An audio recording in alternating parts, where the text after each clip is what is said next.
പൂനെയിൽ മദ്യലഹരിയിൽ 17-കാരൻ രണ്ടുപേരെ കാറിടിച്ചു കൊലപ്പെടുത്തിയ സംഭവത്തിൽ പ്രതിയെ സംരക്ഷിക്കാൻ ശ്രമിച്ച ഡോക്ടേഴ്സിനെതിരെ നടപടി തുടങ്ങി. പ്രതിയുടെ രക്തസാമ്പിളിൽ തിരിമറി നടത്തിയ ഡോക്ടേഴ്സിനെതിരെയാണ് വകുപ്പുതല അന്വേഷണം തുടങ്ങിയത്. വിവരങ്ങളുമായി മുംബൈയിൽ നിന്ന് ശ്രീനാഥ് ചന്ദ്രനാണ് ചേരുന്നത്.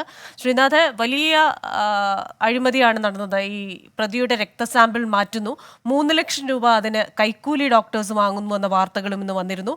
ഇപ്പോൾ ഇവർക്കെതിരായി എന്ത് നടപടിയാണ് എടുത്തിരിക്കുന്നത്? വളരെ നാണക്കേടുണ്ടാക്കുന്ന പോലീസ് സംവിധാനത്തിനും ആരോഗ്യ വകുപ്പിനുമൊക്കെ തന്നെ മഹാരാഷ്ട്രയിൽ വലിയ നാണക്കേടുണ്ടായ സംഭവമാണ് ഈ 17-കാരൻ മദ്യപിച്ച് വാഹനമിടിച്ച് 2 പേരെ കൊലപ്പെടുത്തുകയും പിന്നീട് ആ പ്രതിയെ രക്ഷിക്കാൻ അവർ നടത്തിയ നീക്കങ്ങളുമൊക്കെ നാട്ടുകാർ അറിഞ്ഞത് വഴി ഏതായാലും ഇപ്പോൾ രക്തസാമ്പിൾ പ്രതിയുടേത് മാറ്റിവെച്ച 2 ഡോക്ടർമാരെ കഴിഞ്ഞ ദിവസം പോലീസ് അറസ്റ്റ് ചെയ്തിരുന്നു.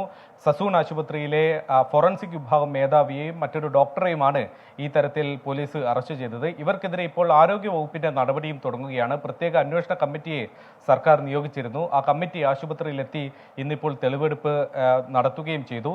ഈ പ്രതികളെ കസ്റ്റഡിയിൽ ചോദ്യം ചെയ്തത് വഴിയാണ് ഈ എത്രമാത്രം വലിയൊരു തട്ടിപ്പാണ്, തിരിമറിയാണ് ഈ സംഘം നടത്തിയതെന്ന് ഈ പ്രതിയായ 17-കാരൻ്റെ അച്ഛൻ ഈ സംഭവം നടന്ന് തൊട്ട് പിന്നാലെ തന്നെ ആശുപത്രിയിൽ വിളിച്ചു എന്നതാണ് ഈ മൊഴിയായി ഇവർ നൽകിയിട്ടുള്ളത്. ഫോറൻസിക് വിഭാഗം മേധാവിയുടെ മൊഴി പ്രകാരം അച്ഛൻ വലിയ തുക കൈക്കൂലി വാഗ്ദാനം ചെയ്തു. 3 ലക്ഷം രൂപ പിയൂൺ വഴി ഈ ഡോക്ടർമാരിലേക്ക് എത്തിച്ചു നൽകി.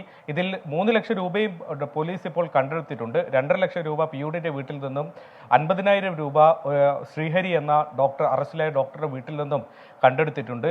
ഈ ആശുപത്രിയിലെ തന്നെ മറ്റൊരു ഡോക്ടറുടെ സാമ്പിളാണ് ഇവർ മാറ്റിവെച്ചത്. പിന്നീട് ഈ പരിശോധന ഫലം വന്നപ്പോൾ ഈ കുട്ടി മദ്യപിച്ചിട്ടില്ല എന്നുള്ള റിപ്പോർട്ട് വരികയും ചെയ്തു. മാത്രമല്ല, ഫിസിക്കൽ എക്സാമിനേഷൻ നടത്തിയപ്പോൾ പോലും ഈ പ്രതിയെ ഒന്ന് ശരിക്കൊന്ന് നോക്കാതെയാണ് ഇവർ മദ്യപിച്ചിട്ടില്ല എന്ന് ക്ലീൻ ചിറ്റ് നൽകിയതും. പിന്നീട് CCTV ദൃശ്യങ്ങളിൽ പബ്ബിലിരുന്ന് ഈ പ്രതി മദ്യപിക്കുന്ന ദൃശ്യങ്ങൾ വന്നതോടെയാണ് ഇതൊക്കെ നുണയാണ് എന്ന കാര്യം വ്യക്തമാവുകയും അന്വേഷണം ഡോക്ടർമാരിലേക്ക് എത്തുകയും ചെയ്തത്. രാത്രി എടുത്ത മറ്റൊരു സാമ്പിളും ഈ സാമ്പിളും വെച്ച് നടത്തിയ പരിശോധനയിലാണ് ആദ്യം എടുത്ത സാമ്പിളിൽ തിരിമറി നടന്നിട്ടുണ്ട് എന്ന് പോലീസ് കണ്ടെത്തുന്നതും പ്രതികളെ അറസ്റ്റ് ചെയ്യുന്നത്. എന്തായാലും ഇപ്പോൾ പ്രതികളെ ചോദ്യം ചെയ്തു വരികയാണ്. ഒരു പൊതുപ്രവർത്തകൻ തന്നെ സമ്മർദ്ദപ്പെടുത്തി എന്നുകൂടി ഈ അറസ്റ്റിലായ ഡോക്ടർമാരിൽ ഒരാൾ പറഞ്ഞു എന്നതാണ് മനസ്സിലാക്കുന്നത്.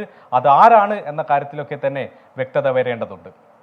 അതന്നെയാണ് ശ്രീനാഥ്. എന്തായാലും പോർഷെ വാങ്ങിക്കാൻ കാശുണ്ടെങ്കിൽ എന്തും വിലയ്ക്ക് വാങ്ങാം എന്ന ഒരു തെറ്റിദ്ധാരണ ഇപ്പോൾ അവർക്ക് മാറി കിട്ടിക്കാണുമല്ലോ. മുംബൈയിൽ നിന്ന് വിശദാംശങ്ങൾ നൽകിയത് ശ്രീനാഥ് ചന്ദ്രനാണ്. വിധി ദിനത്തിൽ 24 മാജിക് ജൂൺ 4 ചൊവ്വാഴ്ച രാവിലെ 5 മണി മുതൽ 24-ൽ.